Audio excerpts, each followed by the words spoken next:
guys, welcome to the North Face Wanderers YouTube channel. My name's Glenn and this is Fudge in the back. Now, let me just say this is the first time I've ever attempted to do a YouTube channel, so bear with me, okay? I've done a lot of hill walking, I've done a lot of wild camping, and I've watched a lot of videos on YouTube, and I thought, why not give it a try? So, here I am. So where am I? Well, I've just spent 7 hours driving up to the Isle of Skye, and at present I'm sat on the northern tip of the island. The weather's not been too good, as you can see, or you may be able to hear. It's raining outside, so I'm just sitting and waiting for it to ease off. The actual weather forecast does predict that it is going to ease off a little bit. What I may do is just get out and go and have a look at a possible campsite for tonight. I'm up here for 2 days, and then, you know, hopefully as the rain eases off, I'll pitch the tent. Tomorrow I will be going to the mountainous store. I passed it on the way up here, couldn't see it. The clag was right down. There was no point trying to get up there. So tomorrow, hopefully, the weather forecast says it's going to be a lot better. So I will go there tomorrow, and I will go up and actually camp up by the pinnacle. The old manor store is a 60 foot, 160 foot, I can't remember how tall it is, pinnacle of rock, which sits on its own with a smaller pinnacle, which was formed millions and millions and millions of years ago when there was a massive landslide in this area, when it was all volcano and lava, etc, etc. But I will explain a lot more when we get up there, hopefully, touch wood, if the weather's a lot better. So what I'm going to do now is I'm going to brave the rain. I'm going to go out and have a look, see if I can find myself a decent campsite. I'll take Fudge, who's probably dying for a wee at the moment. She's sat in the back looking at me, and then come back in and make up a plan. So I will see you in a minute. As you can see, the weather's still a bit bleak, it's still raining, it's still overcast. It's got a little bit better.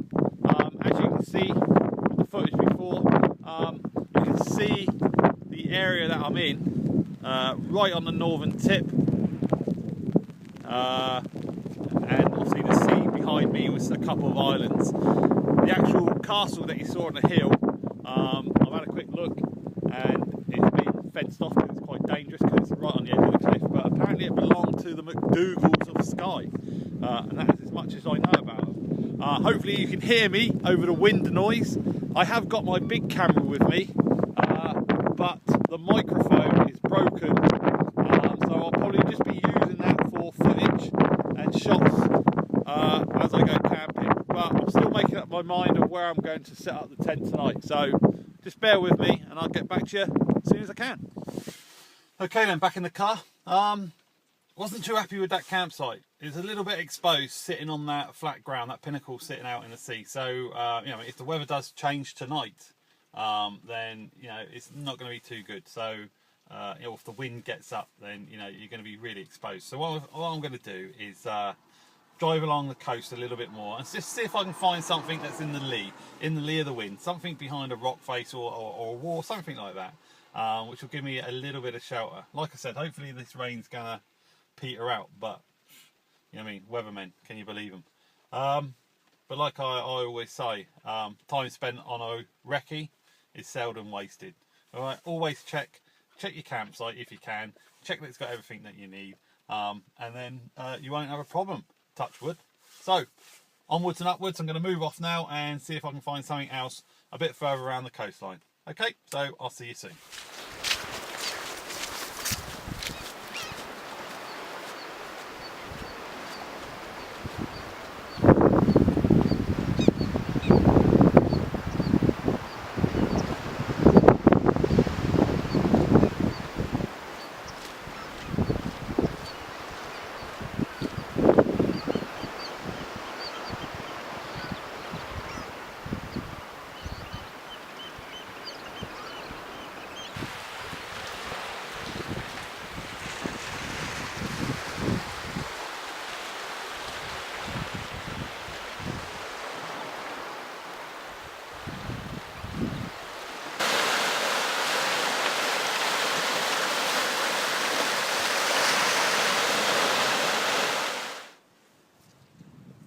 Okay, that's me set up now.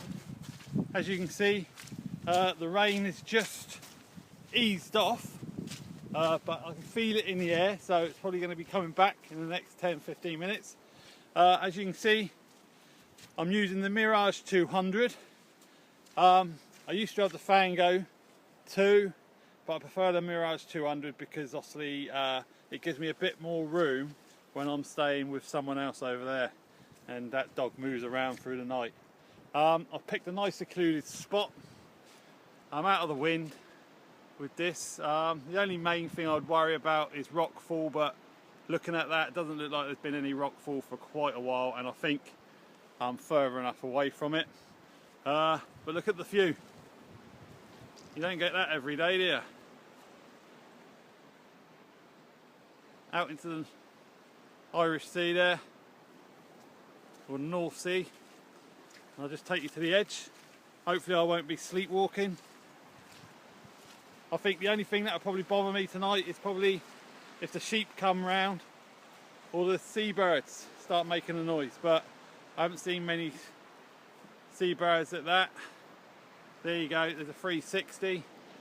What I'm going to do now is get me stuff stowed away into the tent as it's starting to spit again, and then I'm going to get a cup of coffee on and think about getting something to eat and getting the dog sorted out. So I'll catch you later inside the tent.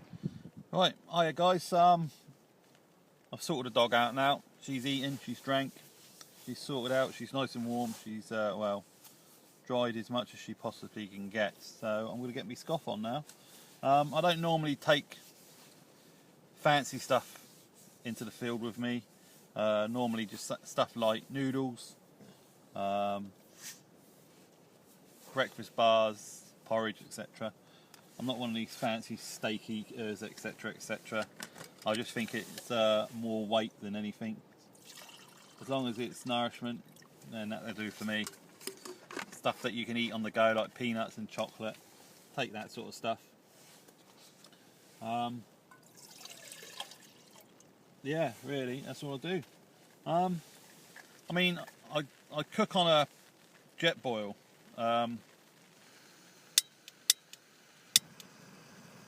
And I find them perfectly alright. I've watched channels where people have complained about them. I watched one particular channel, can't remember the name, I won't really divulge the name, and the individual said they didn't like the jet boil because they couldn't get it to simmer. The clue's in the name, mate. It's called a jet boil. It's designed to really just get water hot as quick as you possibly can, so you can get it inside you or make a brew, etc. So jet boil, you know, that's what they've named it. You know, it cooks quickly. I do cook with liquids, paraffin, a little paraffin heaters, etc. But I tend to use a jet boil. The only problem obviously being is with the gas. I've got the little jet boil gas on there, but I also brought a spare with me, a nice size one, because I know that one's going to be running out soon. Got me water from a local stream that ran into the sea. As always, like I normally do, always check upstream. Check, you never know. This field's full of sheep. The cliffside's full of sheep, and you know, there could be a dead sheep 10-15 meters upstream. So always check to make sure everything's clean and tidy. What I do is I tend to boil my water, give it a good boil, a 10-minute rolling boil, or if you're still not happy with it, I'll drop in one of the little chlorine tablets. I've also got my filter kit, which I used today. I'm not even going to really talk about it because everyone's seen them on YouTube. It's the soya filters, the little one, and I just have a separate bag with it. And then with that, I just have a box of chlorine filters, which I just drop in if I'm unsure about the type of water that's going to be in. But this is suffice. It's got the little bag in there as well, which is, it's very good. You know, you have the straw where you can drink straight out of this water source, or you can put it into a pop bottle which screws on the top, or again you just filter it into your water container. So that water container has been filtered through the soya system. It's being boiled. I haven't put a tablet in there because I don't really need to. What I'm going to have tonight is I've got some beef super noodles. The dog's just pricked her ears out because she's heard a packet, like anything. But what I'm doing, what I like, I am a sucker for chorizo. So I'm going to put a few bits of chorizo in with that as well. Just gives it a nice little bit of taste. I really like the spicy chorizo. And the dog's, looks like the dog's salivating from the mouth. Tent's all set up now. All I've got is a blow up mattress. I've got a Softy 10 sleeping bag, which I used to use in the military. Perfect. Goes down to about -2, something like that. And then on top of that, just because I've got the dog in the tent with me, I put an old style army bivvy bag on top of my sleeping bag, because obviously she's wet. She's got a blanket and everything on her. I'll just show you. She's got a blanket on her. She's happy, but she's got wet feet, so sometimes during the night she sort of climbs onto me. So I don't really want a wet sleeping bag. So yeah, she. I just have a.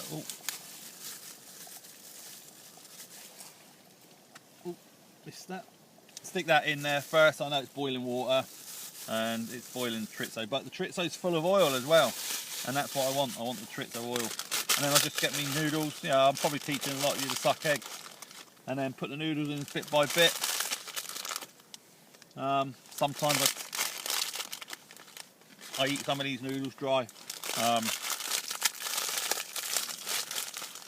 It's how you like it, really. I've seen a lot of videos where people take steak and all sorts, and I mean, it's, yeah, fine, whatever you like, but halfway through the video you see them complaining that the Bergens are too heavy, or they're complaining that the Bergens or day packs or whatever they're carrying are too heavy. They get to the location where they're going and they get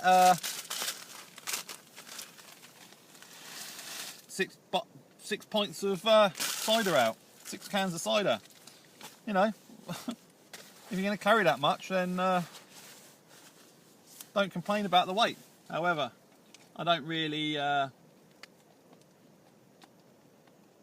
advise taking alcohol up into the hills, but I must admit, I do sometimes carry a hip flask. I haven't got it on me this time. I have got, I do watch a site, and it's a couple, Zoe and Gareth. They do make me laugh because they obviously make themselves look, they whenever they go out into the hills, whenever they do wild camping, they've always got some sort of cocktail. It's normally Bailey's based. Yeah, and they normally have a sort of Fanta sized bottle of Bailey's. Anyway, horses for courses, whatever you like. Ow, that's hot. Let's take that off now. Add the flavour in. That is now boiling hot. Give that a stir. Oh, turn that off. Okay. Leave the lid on there, let them noodles soak. One point, a lot of people complain, oh, you know, I slept last night and I got a lot of condensation in my tent. One thing I've seen on people that have been doing that, and they complain, you know, they're cooking in the tent like I am now, but I've got it open, the condensation builds up inside the tent, or they haven't got the ventilation open. I mean, just ventilate your tent. If you have to, sleep with this bit open a little bit. It's just to allow that warm air to get out, because obviously it's not allowing itself to get out. It's mixing with the cold air and obviously forming condensation. So that's my setup. I might go out. I might have a cup of coffee after I've had my noodles, eat them in front of Fudgy, watch her dribble all over the floor inside the tent. But yeah, like I said, my first attempt of doing a video. I think it's going okay so far. We'll see when to do the editing. So see you when I come back. Hello guys, it's about 9:30, 9:45. That's me settled in for the night now. So Fudgy's fast asleep here. Seems like it's stopped raining now. Slight breeze. So I wish you well, and I'll catch you all in the morning. So good night.